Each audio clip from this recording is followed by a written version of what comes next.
C'est creux, c'est musculaire, c'est une première, c'est magique, c'est français. Et ce sera ce soir le prix de l'association RMC-BFM. Et j'accueille pour remettre ce prix Isabelle Veil, la présidente de l'association RMC-BFM.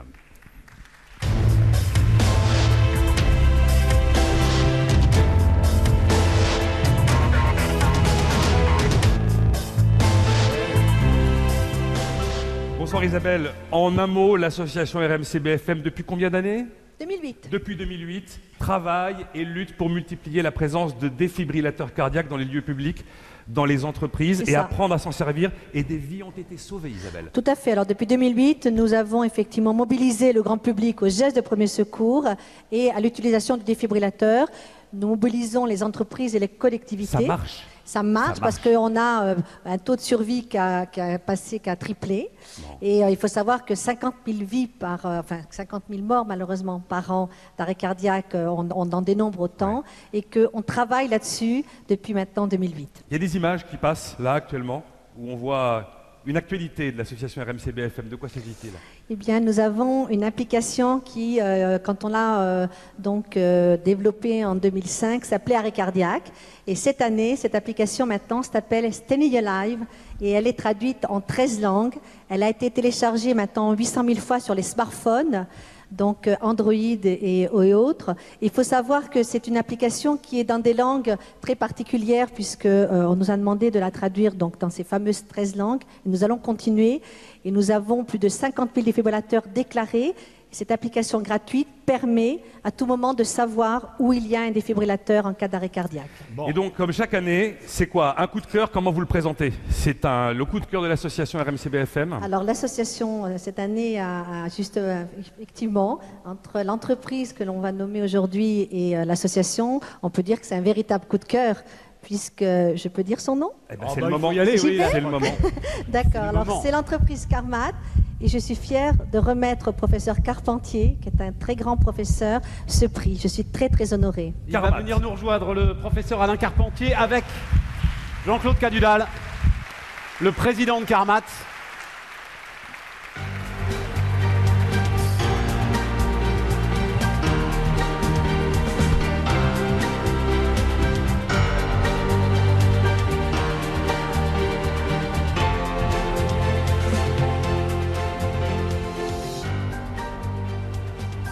Venez vous mettre au centre de la scène, professeur Carpentier. Forcément, on a envie de vous demander des nouvelles du deuxième transplanté, professeur. Pouvez-vous répéter votre question? Forcément, on a envie de vous demander des nouvelles du deuxième transplanté. Le deuxième malade va très bien. Il a été opéré par une équipe nantaise que j'avais sélectionnée à cause de sa qualité, l'équipe du professeur Duvaux. Et le malade, aux dernières nouvelles, c'est-à-dire il y a 1 heure, allait encore très très bien. On a maintenant presque 3 mois. 3 mois de silence. Parce Ce qui n'est jamais vu sur une transplantation précédente. Hein. Jamais une deuxième transplantation dans l'ensemble de ce qui a été tenté depuis maintenant des dizaines d'années n'avait permis un taux de survie aussi long, hein, professeur. Ouais, ce que j'ai envie de dire... c'est un peu raconter mon histoire. Et mon histoire est la suivante. En 1968, j'invente une nouvelle valve artificielle. Je cherche un partenaire industriel en France. Impossible de trouver un partenaire industriel. 30 ans après, j'ai l'idée de développer un cœur artificiel. Et là, je vais voir Jean-Luc Lagardère. Si je raconte cette histoire, c'est pour lui rendre hommage. Et je dis à Jean-Luc Lagardère, je ne veux pas recommencer l'expérience ancienne, il faut que vous m'aidiez.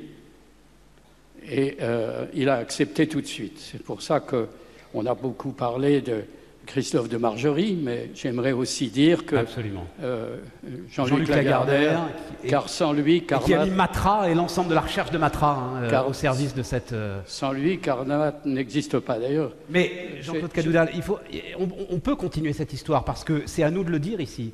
Sans la bourse, sans le marché, il n'y aurait pas de Carmat. Sans les ingénieurs non plus. Non, mais tout le monde va féliciter les ingénieurs. Sans les médecins. personne ne va féliciter le marché d'avoir trouvé le moyen de financer ce qui est quand même, qu'on le veuille ou non, le risque absolu. Oui, c'est un risque mesuré de la part des investisseurs, hein, parce que, en fait, ce projet est tellement porteur, suscite tellement d'intérêt dans le cœur de chacun d'entre nous que nous n'avons jamais eu d'énormes difficultés à avoir des investisseurs à nos côtés. Que ce soit les investisseurs d'origine, EADS, Matra, pour reprendre cet exemple-là, mais également nous avons un soutien d'individus. On a 14 000 petits porteurs, ça nous réjouit. Nous aussi, nous sommes une association. Nous associons des compétences technologiques avec des compétences médicales et avec des compétences d'investisseurs également. Et tout ça forme un ensemble assez harmonieux malgré tout. Merci messieurs. On disait quand... Je peux ajouter un mot? Un mot, je vous en prie, professeur. Ça va être un mot sur les petits porteurs. Parce que je me suis aperçu, puisqu'ils m'ont écrit, que beaucoup des petits porteurs étaient de mes anciens malades. Ciao. Alors je voudrais leur rendre hommage et leur dire merci et continuer à nous aider. Et vous aussi, parce qu'il y a une révolution, je trouve, dans la recherche, c'est qu'on découvre que grâce à la bourse, il est possible au public de participer au progrès médical. Et ça, je trouve ça formidable. C'est une nouvelle possibilité qui est formidable. On va vous remettre votre prix, professeur Alain Carpentier, Jean-Claude Cadudal, le président de Carmat. Isabelle Veil, c'est vous qui...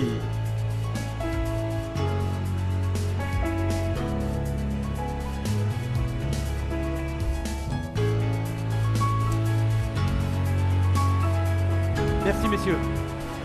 Merci infiniment.